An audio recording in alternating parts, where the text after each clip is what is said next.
سب سے پہلے آپ کو بتائیں گے پاکستان کی مؤثر سفارتی کوششیں اسلام آباد معاہدہ حتمی مراحل میں امریکہ اور ایران کے درمیان امن معاہدہ طے پانے کے امکانات پہلے سے کئی زیادہ روشن ہیں۔ آئندہ 24 گھنٹوں میں معاہدے کو حتمی شکل دیے جانے کی توقع ہے۔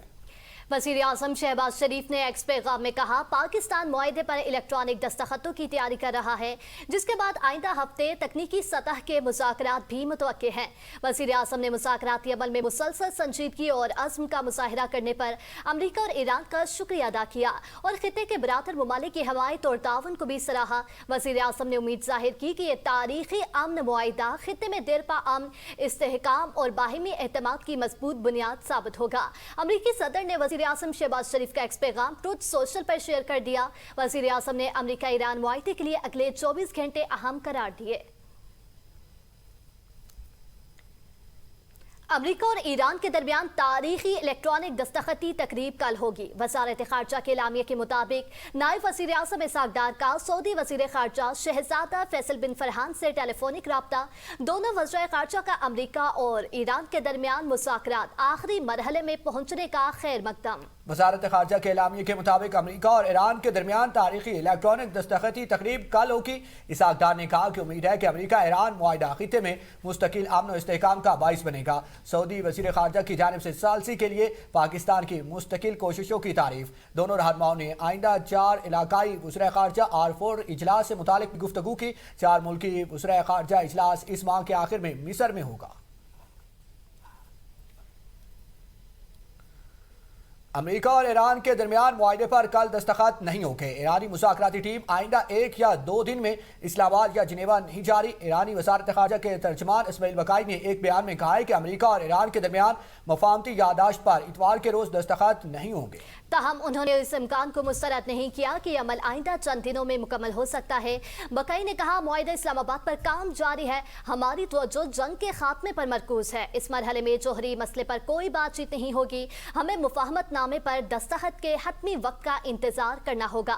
اگرچہ یہ کل نہیں ہوگا تاہم آنے والے دنوں میں اس کے ہونے کے امکان کو رد نہیں کیا جا سکتا، لیکن فریق مخالف کے غیر مستحکم رویے کے باعث ہمیں اس عمل سے متعلق کسی بھی بیان کے بارے میں محتاط رہنا چاہیے۔ وزیر داخلہ محسن نقوی نے کہا ہے کہ ایران امریکہ کی صلح جلد ہو جائے گی، اچھی خبر 1-2 دن میں آئے گی، جہاں پر چیزیں طے ہوں گی۔ وزیر اعظم اور فیلڈ مارشل اس میں ساتھ ہوں گے۔ انہوں نے کہا کہ جولائی اگست میں کچھ نہیں ہونے والا، یہ حکومت اپنا وقت پورا کرے گی۔ پوری دنیا کی معیشت خراب گزر رہی ہے، اسی وجہ سے پورا نظام ہل گیا ہے، لیکن ہم پھر بھی اچھے طریقے سے چل پڑے ہیں۔ فیول میں ہم نے دائیں بائیں سے اکٹھا کر لیا، پتہ ہے کہ تب 500 سے زائد کا پیٹرول ہو جانا تھا اگر رینج نہ ہوتا۔ ایسا کوئی فارمولہ نہیں ہے۔ خبر شامل کریں اور آپ کو بتائیں وزیر اعظم کی پھر اپوزیشن کو مذاکرات کی دعوت، آئیں بیٹھے میں بات چیت کے لیے تیار ہوں۔ وزیر اعظم شہباز شریف کہتے ہیں ملکی وقار اور خودداری کی خاطر تمام سیاسی اختلافات اور باہمی کھنچاؤ ختم کرنا ہوگا۔ پاکستان کی بقا میں ہی ہم سب کی بقا ہے۔ معزز ایوان ملکی سلامتی کا ضامن بنے گا، سیاست الگ مگر ریاست کی تعمیر و ترقی سب کا مشترکہ مشن ہونا چاہیے۔ وزیر اعظم شہباز شریف نے کہا بلوچستان کی ترقی کے لیے دی جانے والی ہر قربانی کم ہے، فیصلے مقامی قیادت اور عوام کی بھرپور مشاورت سے کیے جائیں گے۔ گوادر کے روشن مستقبل کے لیے تمام سٹیک ہولڈرز کا اتحاد ناگزیر ہے۔ بلوچستان میں جو ہو رہا ہے اس کے پیچھے خارجی ہاتھ ثبوتوں کے ساتھ ثابت ہے۔ گراؤنڈ لائن پر حفاظتی بار لگائی گئی، جو اس کی وجہ سے اگر ایک بچے کی بھی جان بچتی ہے تو اس میں سمجھتا ہوں کہ اس میں جو اربوں روپے لگے وہ بالکل جائز لگے ہیں۔ کوشش کی کہ کم تنخواہ دار طبقے کو زیادہ ریلیف ملے، تنخواہ پر 5% ٹیکس کو 1% کیا اور 15% کو 13% کیا۔ FBR میں ڈیجیٹل مانیٹرنگ اور مصنوعی ذہانت کے ذریعے ریونیو میں اضافہ ہوگا۔ وزیر خزانہ محمد اورنگزیب کا کہنا ہے کہ ٹیکس نیٹ کو وسعت دینے کے لیے ریٹیلر اسکیم کو بجٹ کا حصہ بنا دیا۔ کسٹمز کی طرز پر انکم ٹیکس اور سیلز ٹیکس کے نظام کو بھی پیپر لیس کیا جائے گا۔ ٹیکس کا نیا جدید خودکار نظام لایا جا رہا ہے، ٹیکس نیٹ میں وسعت لائی جائے گی، تجارتی خسارے کو خدمات کی برآمدات سے کم کیا جائے گا۔ نادرا اور دیگر اداروں کا ڈیٹا ٹیکس سسٹم سے منسلک کیا جا رہا ہے۔ بجلی، پراپرٹی اور مالی لین دین کا ڈیٹا ٹیکس نیٹ کو بہتر بنانے میں استعمال ہو رہا ہے۔ جدید سسٹم کے ذریعے ٹیکس چوری کی نشاندہی اور روک تھام ممکن بنائی جا رہی ہے۔